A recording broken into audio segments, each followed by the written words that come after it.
Om Shanti. Om Shanti. Good morning. 13/8/26 की बाप दादा की साकार मुरली। मीठे बच्चे, बाप आए हैं तुम्हारी तकदीर जगाने। पावन बनने से ही तकदीर जगेगी। प्रश्न है, जिन बच्चों की तकदीर जगी हुई है उनकी निशानियां क्या होंगी? उत्तर है, वे सुख के देवता होंगे। बेहद के बाप से सुख का बरसा लेकर सबको सुख देंगे। कभी भी किसी को दुख नहीं दे सकते।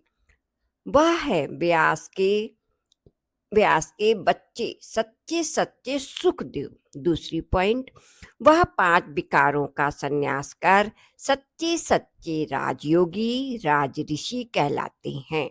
तीसरी पॉइंट, उनकी अवस्था एक रस रहती है। उन्हें किसी भी बात में रोना नहीं आ सकता। उनके लिए ही कहते हैं मोह जीत। गीत है तकदीर जगा कर आई हूँ। ओम शांति। गीत की एक लाइन सुनकर भी मीठे मीठे बच्चों के रोमांच खड़े हो जाने चाहिए। तो कॉमन गीत, परंतु उनका सार और कोई नहीं जानते। बाप ही आकर हर गीत शास्त्र का अर्थ समझाते हैं। मीठे मीठे बच्चे यह भी जानते हो कि सतयुग में तकदीर जगाई हुई रहती है। सोई हुई तकदीर को जगाने वाला और मत देने वाला अथवा तकदीरदार बनाने वाला एक ही बाप है। वही बैठ बच्चों को तकदीर जगाते हैं। जैसे बच्चे पैदा होते हैं और तकदीर जग जाती है। बच्चा जन्मा और उनको यह पता चल जाता है कि हम वारिस हैं। हूबहू यह बेहद की बात है। बच्चे जानते हैं कल्प कल्प हमारी तकदीर जगती है और सो जाती है। पावन बनते हैं तो तकदीर जगती है। पावन ग्रस्त आश्रम को कहा जाता है। आश्रम अक्षर पवित्र होता है। पवित्र ग्रस्त आश्रम, उनके ऑर्गेन्स फिर हैं अपवित्र। पतित धर्म आश्रम नहीं कहेंगे।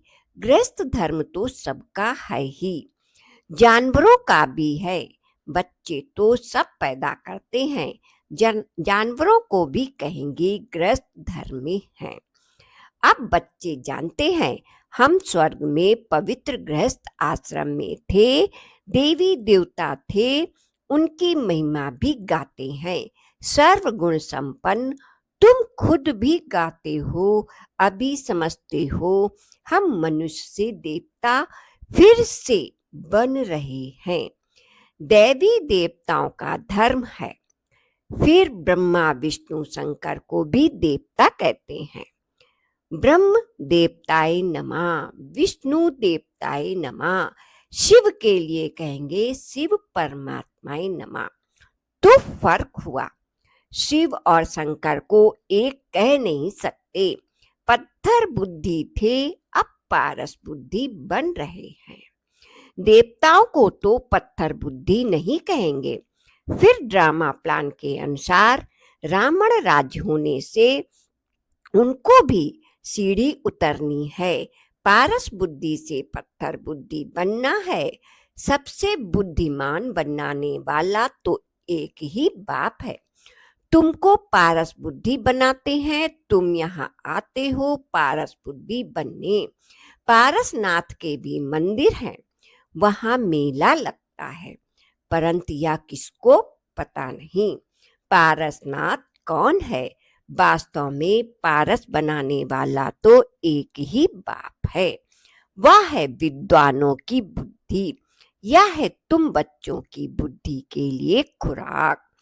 बुद्धि कितनी पलटती है, जैसे गाया जाता है सी नो इविल। अब बंदरों की तो बात नहीं, मनुष्य ही जैसे बंदर मिसल बन जाते हैं। वन मानुष की मनुष्य से भेंट की जाती है। इसको कहा ही जाता है कांटों का जंगल। कितना एक दो को दुख देते रहते हैं। अभी तुम बच्चों की बुद्धि को खुराक मिल रही है, बेहद का बाप खुराक दे रहे हैं। या पढ़ाई है, इसको ज्ञान अमृत भी कहते हैं। कोई जल आदि नहीं है, आजकल सब चीजों को अमृत कह देते। गंगा जल को भी अमृत कहते हैं। देवताओं के पैर धोकर पीते हैं, पानी रखते हैं, उनको भी अमृत की अंजलि समझते हैं। अंजलि जो लेते हैं उनको ऐसा नहीं कहेंगे कि पतितों को पावन बनाने वाला गंगा जल के लिए कहते हैं। पतित पावनी है कहते भी हैं। मनुष्य मरे तो गंगा जल मुख में हो, दिखाते हैं अर्जुन ने बाण मारा फिर अमृत जल पिलाया। तुम बच्चों ने कोई बाण आदि नहीं चलाए। एक गांव है जहां बाणों से लड़ाई करते हैं। वहां के राजा को ईश्वर का अवतार कहते हैं। बाप कहते हैं या सब भक्ति मार्ग के गुरु हैं। सच्चा सच्चा सतगुरु एक ही है। सर्व का सतगति दाता एक है, जो सबको साथ ले जाते हैं। बाप के सिवाय वापिस कोई ले नहीं जा सकता। ब्रह्म में लीन हो जाने की बात नहीं, यह नाटक बना हुआ है जो चक्र अनादि फिरता ही रहता है। वर्ल्ड की हिस्ट्री ज्योग्राफी कैसे रिपीट होती है या अभी तुम जानते हो। मनुष्य अर्थात आत्माएं अपने बाप रचता को भी नहीं जानती, जिसको याद भी करते हैं ओ गॉड फादर। हद के बाप को कभी गॉड फादर नहीं कहेंगे। गॉड फादर अक्षर बहुत अदब और इज्जत से कहते हैं, उनके लिए ही कहते हैं। यह पतित पावन दुख हरता सुख करता है। एक तरफ कहते वह दुख करता सुख हरता है और फिर कोई दुख होता है वाह। बच्चा आदि मर जाता है तो कह देते हैं ईश्वर ही सुख दुख देता है। ईश्वर ने हमारा बच्चा ले लिया, यह क्या किया। ईश्वर को फिर गालियां देते हैं। कितने भी हैं, ईश्वर ने बच्चा दिया, फिर अगर उसने वापस ले लिया तो तुम रोते क्यों हो। ईश्वर के पास गया ना। सतयुग में कब कोई रोता नहीं है। बाप समझाते हैं रोने की तो कोई दरकार ही नहीं। आत्मा को अपने हिसाब किताब अनुसार जाकर पाठ बजाना है। ज्ञान न होने के कारण मनुष्य कितना रोते हैं, जैसे पागल हो जाते हैं। यहाँ तो सब बाप समझाते हैं अम्मा मरे तो भी हलवा खाना, बाप मरे तो भी हलवा खाना। नष्टो मोहा होना है। हमारा तो एक ही बेहद का बाप है, दूसरा न कोई। ऐसी अवस्था बच्चों की होनी चाहिए। मोहजीत राजा की कहानी भी सुनी है ना। सतयुग में कभी दुख की बात नहीं होती, न कभी अकाले मृत्यु होती। बच्चे जानते हैं हम काल पर जीत पाते हैं। बाप को महाकाल भी कहते हैं। कालों का काल, तुमको काल पर जीत पानी है। अर्थात काल कब खाता नहीं। काल न आत्मा को न शरीर को खा सकता। आत्मा एक शरीर छोड़ दूसरा लेती है, इसको कहते हैं काल खा गया। बाकी काल कोई चीज नहीं। मनुष्य महिमा गाते रहते, समझते कुछ भी नहीं है। अचेतम केशवम बाप समझाते हैं या 5 विकार तुम्हारी बुद्धि को कितना खराब कर देते, इस समय कोई भी बाप को नहीं जानते। इसलिए इनको आफरन की दुनिया कहा जाता। कितना आपस में लड़ते झगड़ते रहते हैं। यह सारी दुनिया बाबा का घर है ना। बाप सारी दुनिया के बच्चों को पतित से पावन बनाने आते हैं। आधा कल्प बराबर पावन दुनिया थी ना, गाते भी हैं राम राजा राम प्रजा, वहां फिर अधर्म की बात हो कैसे सकती। कहते भी हैं वहां शेर बकरी इकट्ठे जल पीते हैं, फिर वहां रावण आदि कहां से आए, समझते नहीं। बाहर वाले तो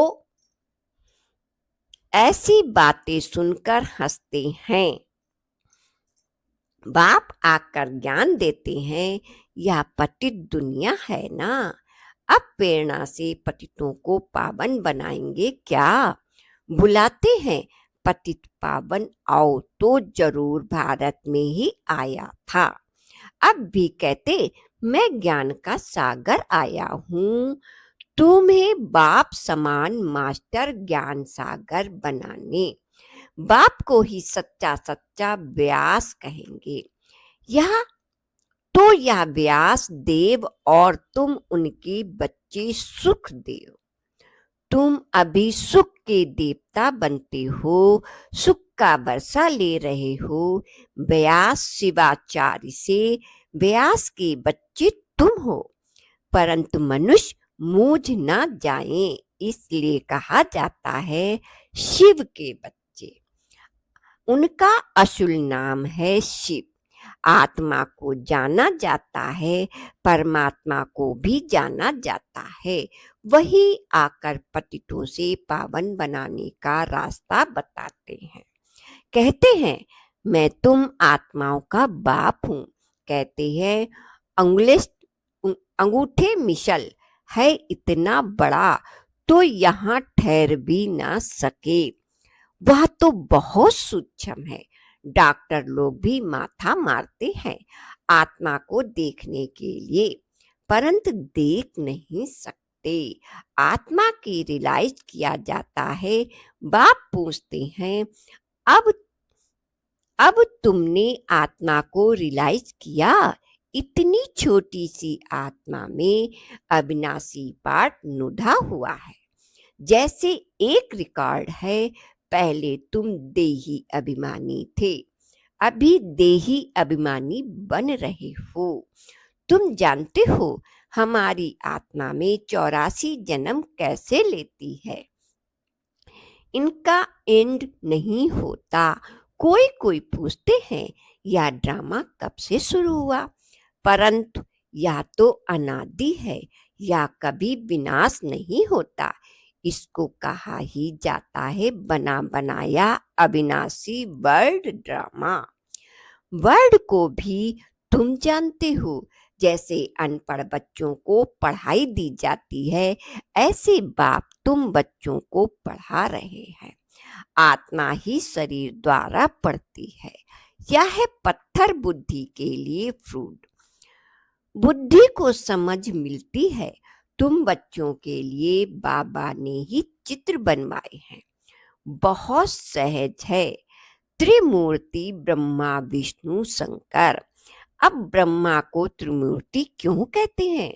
देव देव महादेव एक दो के ऊपर रखते हैं, अर्थ कुछ भी नहीं जानते। अब ब्रह्मा कैसे हो सकता है, जबकि ब्रह्मा को प्रजापिता ब्रह्मा कहा जाता है। तो सूक्ष्म में वह देवता कैसे हो सकता? प्रजापिता ब्रह्मा तो यहाँ होना ही चाहिए। यह बातें कोई भी शास्त्रों में नहीं है। बाप सब कहते हैं मैं इस शरीर में प्रवेश कर इन द्वारा तुमको समझाता हूँ, इनको अपना रथ बनाता हूँ। इनकी बहुत जन्मों के अंत में मैं आता हूँ। या भी 5 विकारों का संन्यास करते हैं। संन्यास करने वाले को योगी ऋषि कहा जाता है। अभी तुम राज ऋषि हो, तुम प्रतिज्ञा करते हो।